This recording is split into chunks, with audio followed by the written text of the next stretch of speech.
नमस्कार, मैं हूं आंचल सिंह। आप देख रहे हैं प्यारा हिंदुस्तान। हमारे साथ हैं साकेतवासी जगत गुरु हंस देवाचार्य जी के शिष्य महंत लोकेश दास जी, जो ऋषिकेश से हैं। महंत जी, आपका बहुत बहुत स्वागत हमारे चैनल पर।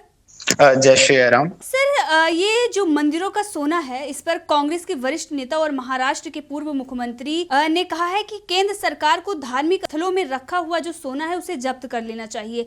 तो मंदिरों में जो ये सोना रखा हुआ है, उनका इशारा उस तरफ था। इस पर आपका क्या कहना है? देखिए, पृथ्वीराज चौहान जी एक पूर्व मुख्यमंत्री भी रह चुके, इतने बड़े पद पर रह चुके हैं। उनको शब्दों की गरिमा को समझना चाहिए, क्योंकि उनको पता है जो भी सोना है एक अपने हिंदू परंपरा में ही है, जो चढ़ता है हमारे मंदिरों में ही चढ़ता है, ना किसी गुरुद्वारे में चढ़ता है, ना किसी मस्जिद में चढ़ता है, ना किसी चर्च में चढ़ता है। यदि उनको बात करनी है, बात सनातन धर्म की नहीं। हमारा धर्म तो ऐसा सनातन धर्म है जो सर्वे भवन्तु सुखिनः सर्वे सन्तु निरामय की भावना को रखता है। और बात रही सनातन धर्म को, बोलने की कोई जरूरत नहीं। सनातन धर्म एक ऐसा धर्म है, शिरडी मंदिर ने बिना कहे 51 करोड़ का योगदान दिया है। पतंजलि योग पीठ ने भी 25 करोड़ का योगदान दिया है। वैष्णो देवी मंदिर ने भी 10 करोड़ का योगदान दिया। देवस्थानम मंदिर ने 4 करोड़ का योगदान दिया।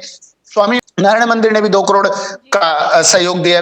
बहुत सारे मंदिर है, सोमनाथ मंदिर ने भी एक का, मैं नाम गिनाऊंगा तो बहुत नाम है। इन मंदिरों के साथ साथ जो भी आश्रम की संस्थाएं हैं, चाहे मंदिर हो चाहे संस्था के किसी भी मंदिर के संस्थाओं के हॉस्पिटल है, वो भी कोरोना वायरस से जो लोग जूझ रहे हैं उनके लिए दिए गए हैं। जो आश्रम की, जो हमारे मंदिरों के संस्थाएं हैं, जो आश्रम है, वो भी क्वारंटाइन के लिए हमारी संस्थाओं ने इस देश को दिया है हमारे लिए बोलने। क्योंकि देखो, इनकी पहले से परंपरा रही है, ये एक ऐसी पार्टी से संबंध रखते हैं। मैं तो कहना चाहूंगा, इन्होंने अपने शब्द नहीं, देखिए कोई भी व्यक्ति कुछ शब्द बोलता है तो उसके जो मुखिया होते हैं उसको ही बोला जाएगा। इनके मुखिया जो सोनिया गांधी जी है, मुझे लगता है ये शायद उनके कहने पर इन्होंने बोला हो, क्योंकि आज तक हमारे मंदिरों पर ही निशाना बनाया गया है। औरंगजेब बाबर जैसे लोग आए यहाँ पर हमारे देश में, उन्होंने भी मंदिरों को निशाना बनाया। उसके बाद अंग्रेजों ने भी हमारे मंदिरों को निशाना बनाया। अब ये भी ऐसा कर रहे हैं। ये वही लोग हैं। मैं इनसे पूछना चाहता हूं, जो मंदिरों से आज सोना मांग रहे हैं, कभी ये बताए कभी राम मंदिर के आंदोलन में इन्होंने सहयोग किया है? बल्कि उनके विपक्ष में वकील को, कपिल सिब्बल को खड़ा कर दिया। ये लोग हैं। और मैं इनसे पूछना चाहता हूं, ये वही लोग हैं। अभी दिल्ली में अभी संतों की जो पालघर में हत्या हुई, तब इनका मुख नहीं खुला। अभी बंगाल में हिंदुओं के 150 घर जला दिए गए, सनातनियों के, तब इनका मुख नहीं खुला। अभी चांदनी चौक दिल्ली में मंदिरों को तोड़ दिया गया, तब इनका मुख नहीं खुला। अब इनको मंदिरों का सोना याद आता है। हमें मंदिरों से कोई नहीं है। मंदिर ऐसी संस्था है जो समाज के लिए है, वो समाज को देने के लिए ही है। लेकिन ये ऐसे लोग हैं जिसमें खाली हिंदुओं की भावना को कैसे ठेस पहुंचाना है, सनातन धर्म को मानने वाले लोगों को, हृदय को कैसे ठोस पहुंचाना है, ये ऐसे शब्दों का प्रयोग करते हैं। ये वही लोग हैं। मैं इनसे पूछना चाहता हूं, ये वही उसी पार्टी के लोग हैं जो कभी दूसरे धर्मों के जो त्योहार आते हैं उस पर ट्वीट कर कर बधाई दे सकते हैं, लेकिन सनातन धर्म के जो त्योहार आते हैं, चाहे कोई भी त्योहार हो, उस पर इन्होंने कभी बधाई नहीं दी। ये ऐसे लोग हैं। तो इनको मैं तो कहता हूं, मैं इसकी कड़ी आलोचना करता हूं, और इनको शब्दों का प्रयोग अच्छे से करना चाहिए। इन्होंने वक्फ बोर्ड का नाम नहीं लिया। क्या उनके पास पैसा नहीं? उनके पास जमीनें नहीं है? किसी भी ईसाई गिरजाघर का नाम नहीं लिया है ना, केवल मंदिरों की ही बात करते हैं हमेशा ये। सर हाँ, उन्होंने सोने की बात कही है कि जो धार्मिक स्थलों पर ट्रस्टों में जो सोना पड़ा हुआ है उसका बात करें। सर, आपने पालघर की बात कही, और पालघर की जो घटना हुई थी उस पर एक पत्रकार ने जब सवाल पूछा तो किस तरीके से उस पर कार्रवाई की गई, 12 घंटे तक पूछताछ की गई। लेकिन वहीं पर जो उस पालघर की घटना में जो वकील था, उसकी एक्सीडेंट से मृत्यु हो जाती है, तो उसमें आपको क्या लगता है, क्या उसके पीछे भी कोई साजिश है जिस तरीके से पालघर की घटना को डाइवर्ट करने की कोशिश की जा रही है? हमारे हृदय में तो यही है कि वो साजिश है। मैं तो कहता हूं, मैं सरकार से मांग करता हूं कि इस विषय की सीबीआई जांच होना चाहिए। और बात रही एक अर्णब गोस्वामी जी ने यदि मंदिर के लिए बोल दिया, किसी व्यक्ति का यदि उसके नाम से पुकार दिया, पुराने नाम से, तो इसमें कोई बड़ी बात नहीं है। आज भी अब नरेंद्र मोदी को चाय वाला कहते हैं, उन्होंने तो कभी कुछ नहीं कहा, लेकिन एक अर्णब गोस्वामी जी ने उनके बारे में पूछ लिया, पुराने नाम से बोल दिया, तो मुझे तो नहीं लगता कोई बड़ी बात है। लेकिन उनको महाराष्ट्र 12-12 घंटे आप उससे पूछताछ करते हैं, तो ये बहुत गलत है। मैं भी इसकी भी आलोचना करता हूं इस बात की, कि ऐसे नहीं करना चाहिए। कि सबके पास अपना कॉन्स्टिट्यूशनली राइट है कि वो उसको पूछने का, किसी की आलोचना करने का, हर चीज का राइट है, कॉन्स्टिट्यूशनली राइट है। एक पत्रकार के पास, यदि हमारे देश में पत्रकारों के साथ ऐसा होगा तो वो कभी सत्यता को कभी भी सामने नहीं रख पाएंगे, और इस बात के लिए मैं उनकी कड़ी आलोचना करता हूं। ये है जो वकील की मृत्यु हो गई एक रोड एक्सीडेंट में, तो उसमें आपको क्या लगता है कि क्या उसके पीछे भी कोई साजिश है? अभी मैं कंफर्म तो नहीं बोल सकता, लेकिन मेरा दिल कहता है कि इसके पीछे कोई ना कोई साजिश जरूर है,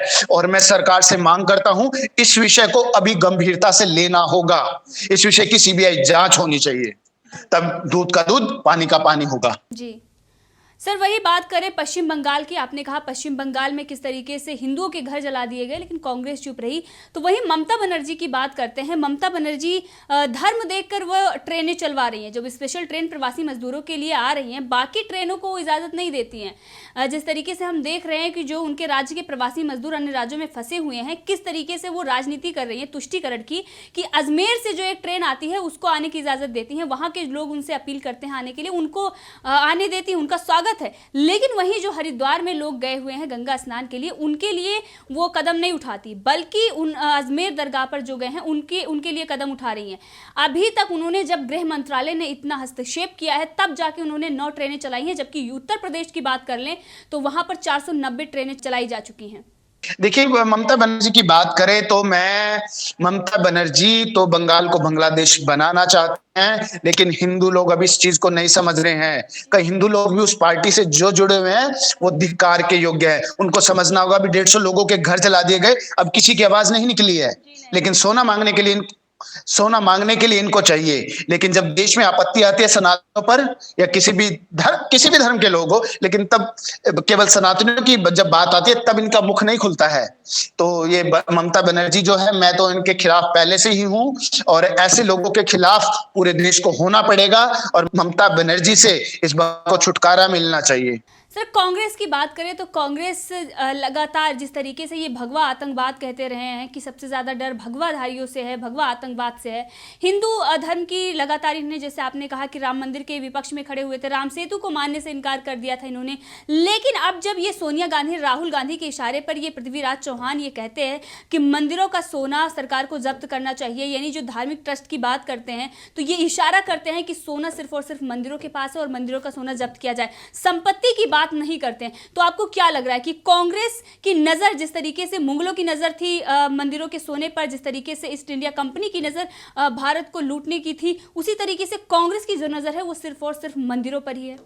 हाँ, नहीं, अभी आपने जो कांग्रेस की बहुत अच्छी बात कही है, इन्होंने हमेशा भगवा को आतंकवाद कहा है। अभी कुछ दिन पहले दिग्विजय सिंह ने स्पष्ट कहा है कि मेरी डिक्शनरी में हिंदू नाम का कोई शब्द नहीं है, और भी कई लोगों हैं, इन्होंने भगवा को आतंकवाद कहा है। मैं इनसे पूछना चाहता हूं कि ISIS को इन्होंने आज तक क्यों आतंकवाद नहीं कहा? ये RSS को क्यों आतंकवादी कहते हैं? ये मुझे एक भी प्रमाण बता दे, आतंकवादी ने किस देश में हमला किया है, मुझे बता दे। आतंकवादी के किस स्कूल में से या किसी उनकी संस्था में से हथियार निकले हैं? इन्होंने ये कसाब को आतंकवादी नहीं कहते, ये ISI को आतंकवादी नहीं कह सकते, जिनके इतने प्रमाण मिल चुके हैं, इतना सब कुछ हो गया। लेकिन इन्होंने विश्व हिंदू परिषद को गाली देनी है, इन्होंने RSS को गाली देनी है। जो हमारी RSS की वजह से हमारी संस्कृति, हमारी परंपरा ही बची है, जो आज हिंदू जिंदा है, जो आज बचा हुआ है, ये RSS की वजह से बचा हुआ है। नहीं तो मैं तो कहता हूं ऐसे लोगों को, एक कांग्रेस ने हमेशा हिंदुओं को गाली दी है, हमेशा भगवे पर लांछन लगाया है। इस पार्टी ने हमेशा हिंदुओं के हृदय को पीड़ा पहुंचाई है, सनातनी के हृदय में हमेशा सनातनी के हृदय को विदीर्ण किया है हमेशा इस पार्टी ने। जी, ये अभी कुछ दिन पहले ये RSS को बैन करने की मांग करते रहे, लेकिन हमने देखा कि किस तरीके से जो रेलवे स्टेशन है उस पर RSS उन्हें खाना पानी दे रहा है, जो प्रवासी मजदूर हैं, जिन प्रवासी मजदूर को लेकर ये राजनीति करते हैं। लेकिन इनके विधायक और इनके नेता क्या कर रहे हैं, वहां पर पर्चा बांट रहे हैं, वो भी प्रोपेगेंडा की तरह के झूठ फैला रहे हैं कि सरकार, आपका जो खर्चा है वो सरकार नहीं कांग्रेस उठा रही है। तो एक तरीके से सरकार ने ये साफ कर दिया था कि खर्चा जो है वो केंद्र सरकार और राज्य सरकार वहन कर रही है, लेकिन ये प्रोपेगेंडा फैला रहे हो। दूसरी तरफ RSS को बैन करने की मांग करते हैं, तो उसमें हमने देख लिया कि RSS किस तरीके सेवा में लोगों की लगी है। तो जैसे कि आपने कहा कि RSS को ये आतंकवादी कहते हैं, तो क्या कांग्रेस की जो नियति है वो सिर्फ और सिर्फ हिंदुओं को गाली देना है, हिंदुओं को ये दिखाना कि हिंदू आतंकवाद हैं, ये है, और उसके बाद जब कभी भी जरूरत पड़ती है तो हिंदू मंदिरों पर, उनके धन पर और उनकी संपत्ति पर ही इनकी नजर होती है?